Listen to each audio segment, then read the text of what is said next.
काईमाटी सरकारी उच्च विद्यालय पीएम श्री वार्षिक उत्सव में मंत्री योगदान। ढेंकानाल जिला सदर ब्लॉकर सरकारी उच्च विद्यालय काईमाटी पीएम श्री वार्षिक उत्सव विद्यालय परिसर में 10/4/2025 गुरुवार अपराह्न 5टा समय अनुष्ठित हो जाइए। यह उत्सव में मुख्य अतिथि भाव खाद्य जोगाण और खाउटी कल्याण तथा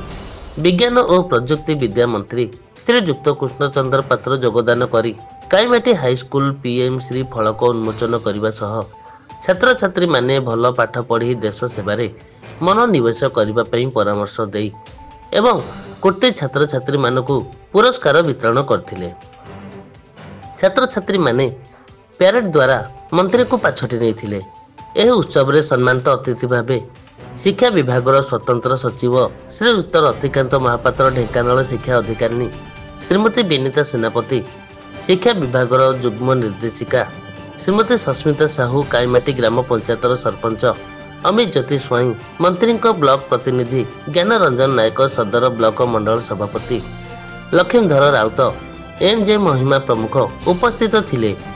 एवं पर विद्यालय छात्र छात्री मानक द्वारा सांस्कृतिक कार्यक्रम अनुष्ठित होता। विद्यालय प्रधान शिक्षक सत्यव्रत पात्र सभापतित्व करी सभा परिचालना करथिले। ढेंकानाल महेश्वर सांको रिपोर्ट, दुर्गा न्यूज 24 ओडिया। आनंदित लगुच कहीं काईमाटी स्कूल पीएमसी स्कूल माने प्राइज पाइबारे आगुआ अच्छी 1 नंबर अच्छी माने काईमाटी स्कूल रिजल्ट भल करुच्ची, भल एडमिनिस्ट्रेशन रे मध्य ना अच्छी, भल ये व्यवस्था अच्छी से माने जिले में प्रथम माने पीएमसी स्कूल पाई मु बहुत आनंदित। सत्यव्रत पात्र सरकारी उच्च विद्यालय प्रधान शिक्षक आज आम विद्यालय पीएमसी अंतर्भुक्त होती। पीएमसी कहले प्रधानमंत्री स्कूल ऑफ राइजिंग इंडिया, ए अंतर्भुक्त होकर स्कूल सर्वांगीन विकास तेजस्वी प्रधानमंत्री श्रीजुक्त नरेंद्र मोदी योजना अंतर्भुक्त होती। सी आज योजना फल आम विद्यालय सरस सुंदर हम एवं आज आमर माननीय कैबिनेट मंत्री श्रीजुक्त कृष्णचंद्र पात्र योगदान करी पीएमसी उद्घाटन आज फलक उन्मोचन करिसेंती, तांकु भी मु अनेक अनेक धन्यवाद देवी। सर्वोपरि पिलामानंकर सर्वांगीन विकास ये जो सरकार अभिनव प्रयास निश्चित भाव में सफल हम एवं पिलामानंकर शिक्षा क्षेत्र में, सांस्कृतिक क्षेत्र में, क्रीड़ा क्षेत्र में एवं विभिन्न क्षेत्र में सर्वांगीन विकास हो देश आज विकसित राष्ट्र में परिणत हो। धन्यवाद। शिक्षा को आगू नापी गोटे योजना पीएमसी स्कूल, पीएमसी पाइबा माने गोटे से भाया स्टैंडर्ड स्कूल ना पीएमसी पाई पार। आपन देखो बीबीहाई स्कूल, बीबीहाई स्कूल पीएमसी रे जाइछि, कौनसी की भी भल रिजल्ट करे सी भी जाइछि एवं काईमाटी मध्य ता मध्य जड़े गोटे तार 3टी स्कूल जाइछि। तो चिंता करतु आपन माने बहुत भाग्यवान। इठी मु पचारि कौन कौन हम 2.5 कोटी टंकार काम हम,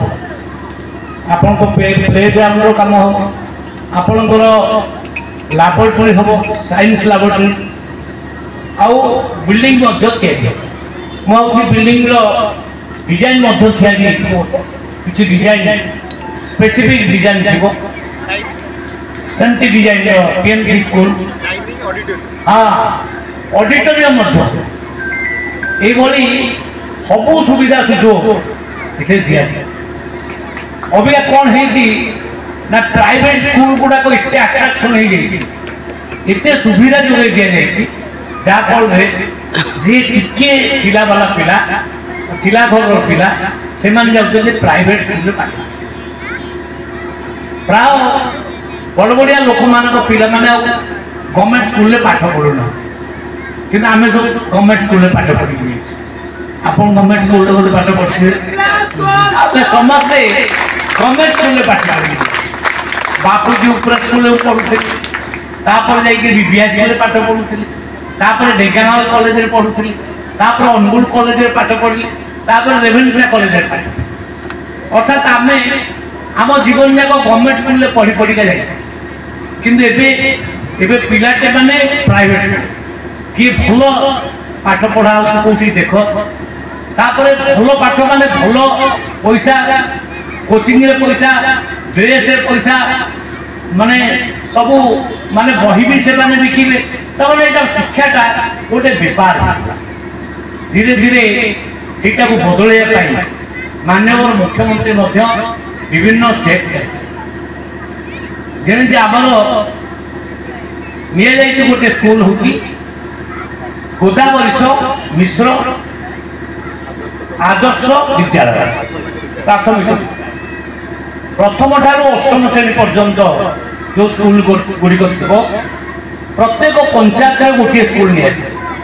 प्रत्येक पंचायत एवं तार स्कूल डिजाइन तार से प्लेग्राउंड स्कूल एवं लैबोरेटरी सब अत्याधुनिक मॉडल समुदाय केते टंका गोटे स्कूल खर्च हो जानते 5 कोटी टका खर्च गोटे स्कूल रे 5 कोटी टका खर्च आ प्रत्येक पंचायत गोटे गोटे गोदावरीश मिश्र आदर्श विद्यालय एटा माननीय मुख्यमंत्री ये व्यवस्था कर